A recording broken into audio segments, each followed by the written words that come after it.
San Carlos, the city of good living. Like many cities, we have a slogan. However, unlike other cities, it takes only a few minutes to realize that in San Carlos, it's more than just a slogan. Friendly people, trees everywhere, beautiful hills, quiet neighborhoods, and friendly small businesses reflect the best of past, present, and future. Although major growth of the city came after World War II, the roots of its history reach into the past events that shaped the destiny of California and are closely intertwined with the development of the San Francisco Peninsula. Let's take a look back through the years of San Carlos. Although San Carlos lies some distance from either the Mission Dolores in San Francisco or the Mission at Santa Clara, the local inhabitants were undoubtedly affected by mission life, which brought increased travel by padres and laypeople and the presence of soldiers. Eventually, lands were granted by the Spanish government to deserving individuals. The 35,000-plus acre Rancho de las Pulgas, shown here on this map, at one time stretched from San Francisquito Creek near Palo Alto to San Mateo Creek, and from the Bay Marshes to what is now known as Cañada Road. It was granted in 1795 to Captain Don Dario Arguello, Commandante of the Presidio in San Francisco and later 9th Governor of California. His son, Don Luis, was the first native-born governor to serve under Mexican rule. After Don Luis's death in 1839, his widow, Doña Maria Soledad Ortega y Arguello, had an adobe home believed to be located at the corner of the present Magnolia and Cedar Streets. She occupied it from 1839 to 1854. Captain Alfred Robinson, on one of his journeys down the peninsula before 1840, described his visit to the rancho. El Rancho de las Pulgas was the next place of any importance in our route and is situated a little retired from the road at the foot of a small rising ground. It is the property of Doña Soledad Ortega, widow of Don Luis Arguello. I found her a beautiful woman and mother of 3 or 4 children. She was very ladylike in manner and treated us with the utmost courtesy. After dinner, we bade her adieu and proceeded on our way. Following the 1846 Bear Flag Revolt, the gold rush of 1849, and statehood in 1850, slowly but surely the American influence began to be felt in San Carlos. In 1854, Timothy Guy Phelps, a San Francisco mercantile owner, began his landholding with 200 acres of the Arguello Rancho, including the Arguello adobe where he lived until his board and batten house was built next to it. He eventually increased his holdings to 3,500 acres of rancho lands, raising cattle which were shipped to San Francisco by barge. Phelps, who later built a stately mansion near what is now Holly Street and Old County Road, became a U.S. congressman in the 1860s and was an early regent of the University of California at Berkeley. He was also appointed collector of customs in San Francisco. Julius Johnson, a Phelps employee, planted the eucalyptus trees along what is now San Carlos Avenue near Cordilleras. Still later, John Britton, a hardware dealer in San Francisco, bought 3,000 acres, extending from Cordilleras Creek near Redwood City to Pulgas Creek between Arroyo Avenue and Olive, and west to Cañada Road. He built his home and carriage house at St. Francis and Elm, probably the site of El Sereno Court. 3 children inherited the estate: William, the White Oaks area; Mary, the Oak Park area, west of Alameda de las Pulgas, in the hill behind Graceland Avenue; and Nathaniel, the area between Pulgas Creek and Britton Avenue, and an area known as San Carlos Manor, which became the family homestead. Near the family homestead stood Britton's Mill. This area is now the intersection of San Carlos Avenue, Carmelita Drive, and Phelps Road.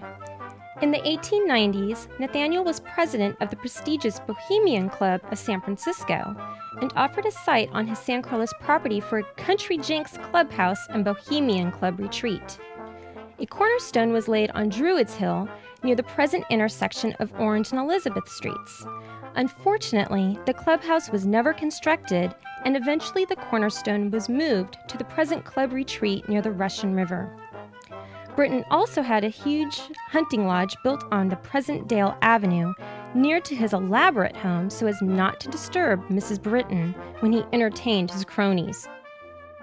When the railroad between San Francisco and San Jose was being laid in 1864, Nathaniel Britton granted the right-of-way through his property with the stipulation that a station agent and telegraph office be maintained at all times. In 1888, brownstone was brought from the Almaden quarries, and stone masons from the British Isles, who were employed by Leland Stanford to construct his university, were sent to San Carlos to erect the station of Romanesque Revival architecture on the right-of-way granted to the railroad by Britton. The original building exists today, except for the portico for the carriage trade. In 1976, the station was placed on the State Historical Landmark List. Guy and Asa Hull were two of four children of William Hull, a brickmaker who came to San Carlos in the 1880s to look for better clay.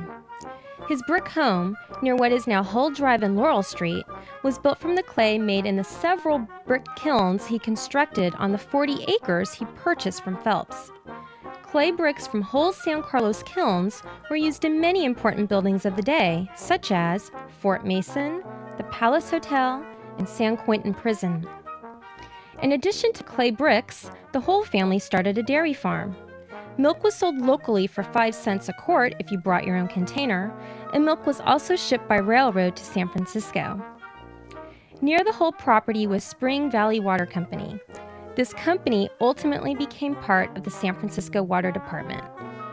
With the coming of the railroad, 3 attempts were made to develop a town. First, in 1888, the San Carlos Land Company tried to subdivide and sell lots on the lands once owned by Timothy Guy Phelps. In 1907, the San Carlos Park Syndicate was organized. The secretary, William Woosley, planned to make San Carlos a second Hillsborough, using an elaborate sales campaign with flowering urns around the depot and along the streets. Mr. Woosley even acquired a replica of the beautiful Ohio State Building from the Panama Pacific International Exposition in 1916 and floated it to San Carlos by barge. His dream of using it as a clubhouse never materialized, and the neglected building, which stood at the foot of Holly Street near the bay until the 1950s, eventually burned down. Woosley built his home near Elm and San Carlos Avenue. This location became the site of the first 2-room school and later City Hall. Arriving in 1919, Fred Drake of the Mercantile Trust built his home on San Carlos Avenue near Cordilleras. Drake was more successful in developing San Carlos. To improve the water supply, he completed the underground reservoir, begun by Woosley and still in use today, on a hill near Northam Avenue and had water piped to the lots. Gas and electricity were installed and the streets paved. His desire to maintain the town's Spanish heritage is best illustrated by the Drake Building on the corner of San Carlos Avenue and El Camino, and other commercial buildings on Laurel Street, and the Spanish-style cottages along the tree-named streets of the town. Several of the early homes built in San Carlos can still be seen. Among them are the N.T. Smith House at 530 Walnut Street. Built in the late 1880s for Captain Nicholas T. Smith, a director of the San Carlos Land Company and secretary-treasurer of the railroad, this house was first located on the northwest corner of Laurel and San Carlos Avenue. In 1927, it was moved to Walnut Street to make way for commercial development. In 1984, it suffered extensive fire damage. It has been reconstructed, although not to its original appearance. Britton Manor House at 40 Pine Avenue was built in 1881 for Nathaniel Britton, constructed of wood, stucco, and shingles, with richly carved window pediments, brackets, and finials, and imported friend roof tiles. The gardens were lovely with flowers, marble statues, and rare trees. The house even included a pit to house the bear which he acquired on one of his trips to Alaska. While N.T. Smith had built his downtown home near the railroad, he decided a country retreat would be nice. So in 1889, a cottage, complete with carriage house, was built near the corner of Magnolia and Chestnut. Mrs. Smith is said to have designed the roof to look like a deck of cards about to be shuffled. George Washington Phelps, no relation to Timothy Guy Phelps, built his home on Walnut Street around 1890. It was later purchased by County Assessor Clarence Hayward in 1902. Sold in 1910 to the San Carlos Park Syndicate, it was owned by Virginia Klassen, daughter of former city engineer Robert Klassen, who in the 1920s built the Hacienda Garden Apartments around the original Phelps home. The Cooper House on Holly Street was constructed by Mr. Krieger, a well-known builder for the wealthy widow, Mrs. Margaret Cooper. The home, seen here, is in the background. In the foreground of this picture is Mr. Krieger on the left and Merritt Hosmer, who as an adult served as a city councilman and school board trustee. The wagon is from the Emmett grocery store in Belmont. The Kallenborn home at 657 Knoll, while not one of the earliest homes, was built in 1942 by A.S. Kallenborn. Kallenborn bought the lot in 1935 because he had courted his wife, Miss Emma Hayward, by taking her on picnics to the area then known as Pole Hill, also called Druid's Hill. He leveled the lot and formed the 13,000 adobe bricks used in its construction from the clay. Along with the housing development, a few businesses were begun in town. In 1916, a hangar and Cooley flying field were built between San Carlos Avenue and Britton Avenue, east of the railroad. Today, the airport is further east near the bay. In 1926, the San Carlos Feed and Fuel was established. The tower still stands east of the tracks near Branston Road. The mile-long San Francisco Speedway was built in 1921 east of the railroad between what is now Branston Road and Howard Avenue, using 4 million board feet of lumber. It was destroyed by a fire a year later on Easter Sunday, 1922. Other commercial establishments followed, clustering west of the depot in the first 2 blocks of Cypress Avenue, as San Carlos Avenue was then called, and spreading out along quiet Maple Street, which was later to be renamed El Camino Real. The original El Camino Real is now Old County Road. In the first block, on the north side, the original stores were Murta's San Carlos Meat Market, the Windmill Restaurant, now the Patio Bar, Conklin's General Store and Restaurant, later became the location of Newell Sharkey's gas station, now the real estate office building on the northwest corner of San Carlos Avenue and El Camino.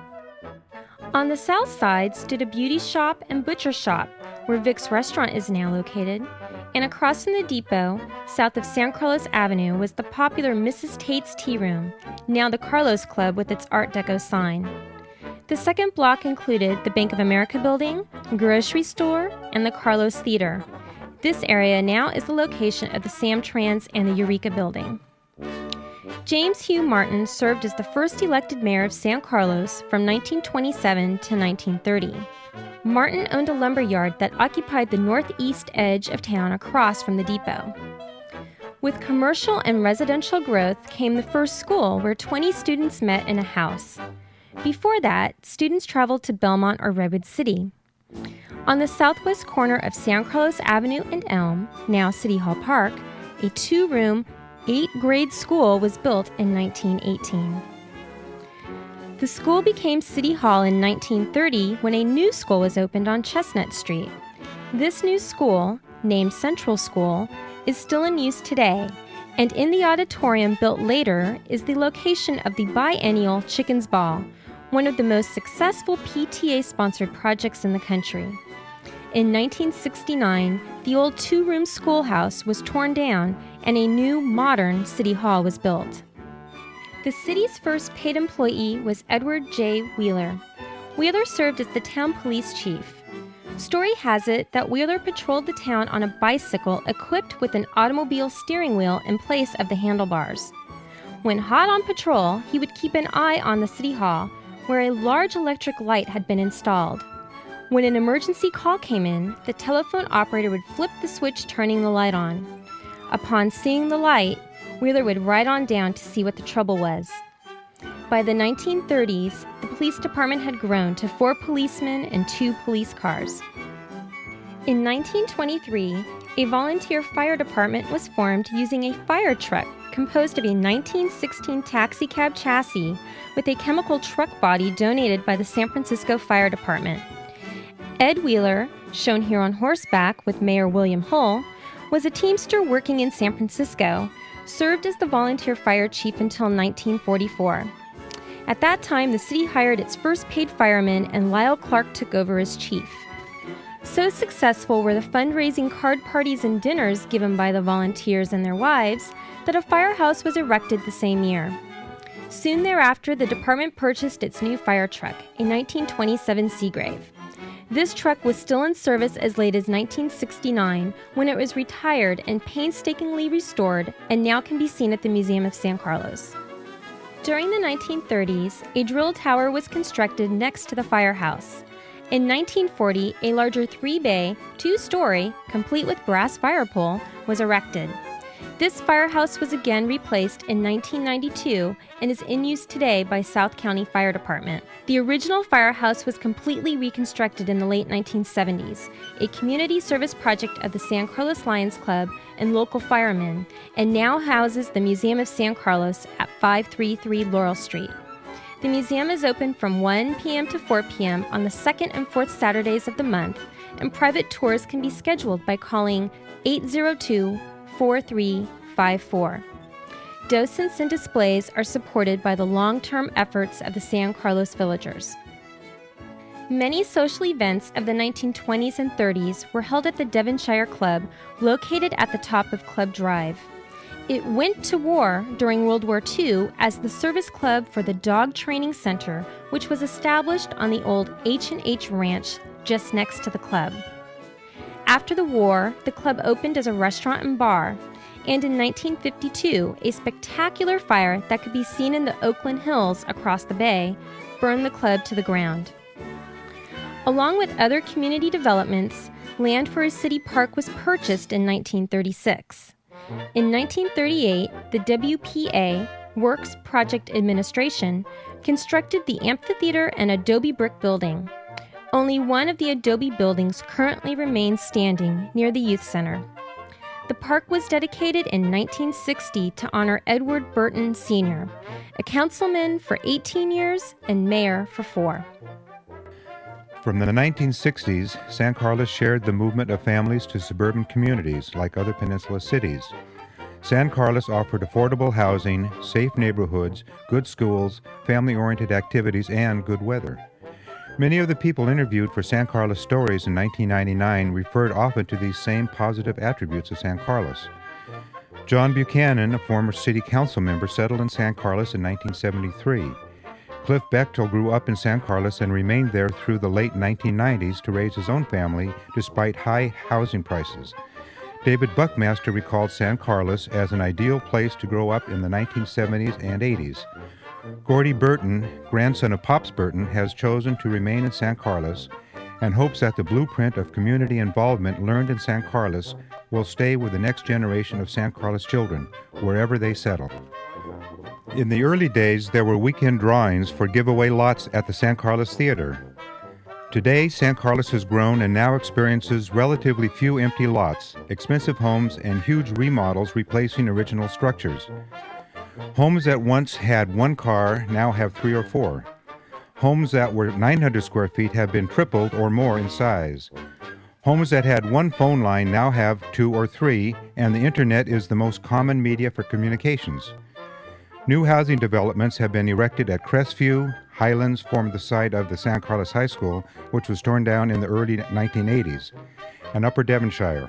We see mixed commercial with residential living and elegant living in the more recently rebuilt Pacific Hacienda condominiums, which opened in 2003, replacing the historic Hacienda garden apartments built in the 20s. Several older structures continue to remind us of the influence of Spanish architecture throughout our city near the downtown, along Elm Street and other locations around town. The physical changes to San Carlos also have been dramatic. While once Laurel Street had 15% vacancies and aged storefronts, we now see a beautiful streetscape and many facades have been upgraded. The train tracks have been raised, beautifying El Camino and Old County Road while eliminating our most dangerous and frustrating traffic problems. The industrial area largely has been redeveloped. Most city parks have been refurbished. The city also has added 1 large new park and 2 neighborhood parks. The commercial segment of the city also experienced much change in the later stage of the 20th century.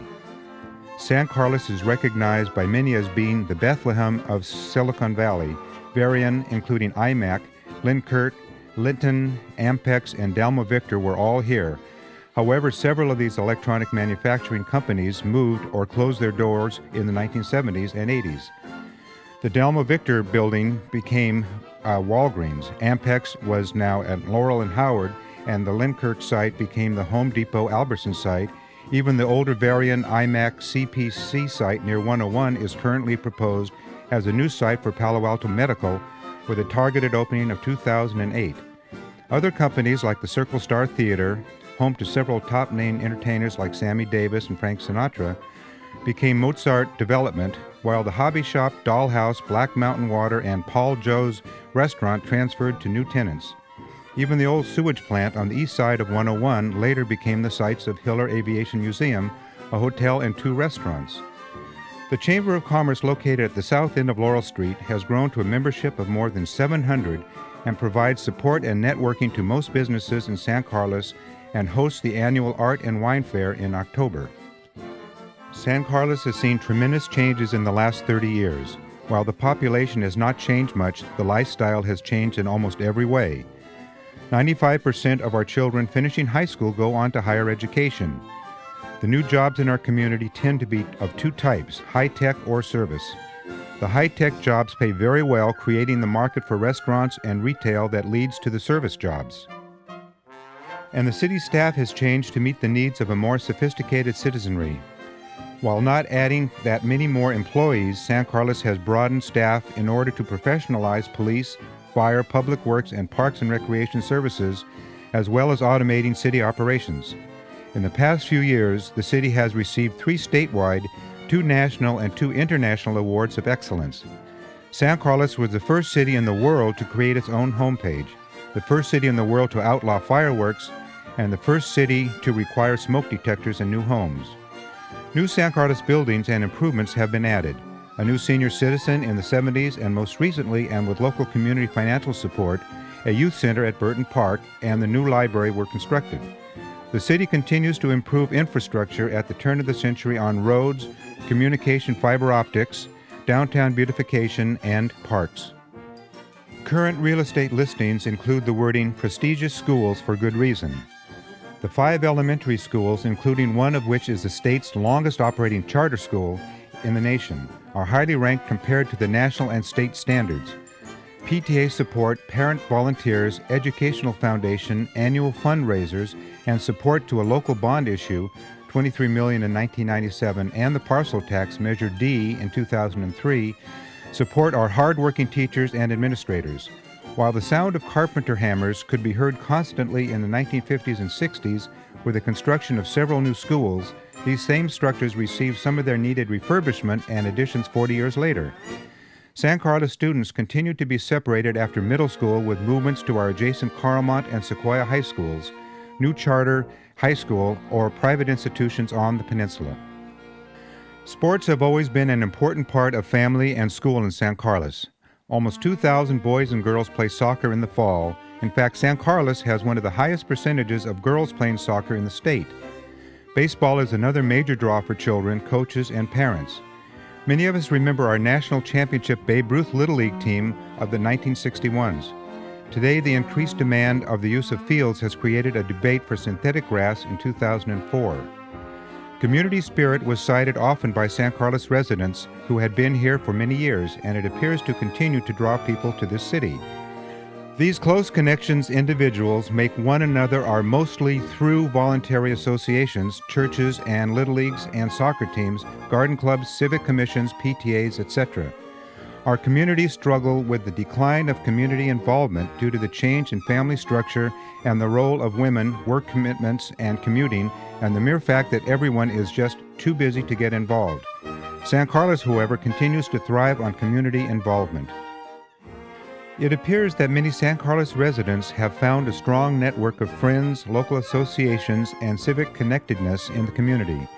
This blueprint was laid down long ago by an earlier generation of San Carlins in such activities as the long-running and quirky Chicken's Ball, hometown days, sport leagues, 4-H scouting, active PTAs, a local garden club, and well-attended churches.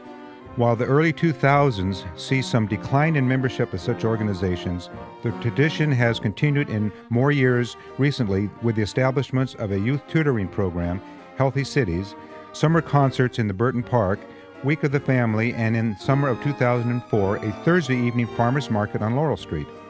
From a population in the 1890s of about 50 people, San Carlos grew to about 800 individuals when it was incorporated in 1925. The census of 1940 recorded 2,500 people. Today, San Carlos population remains constant at 28,000. Other changes can be viewed with the following graphs.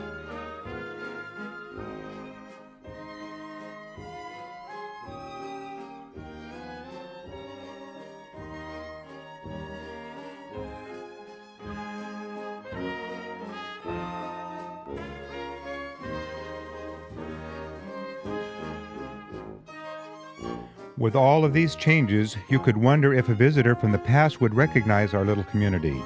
And the answer would be yes. The core values of the San Carlos community remains the same. A commitment to our neighbors, a willingness to volunteer, and an overriding sense of community. Fred Drake, the father of San Carlos, called this place the city of human friendliness.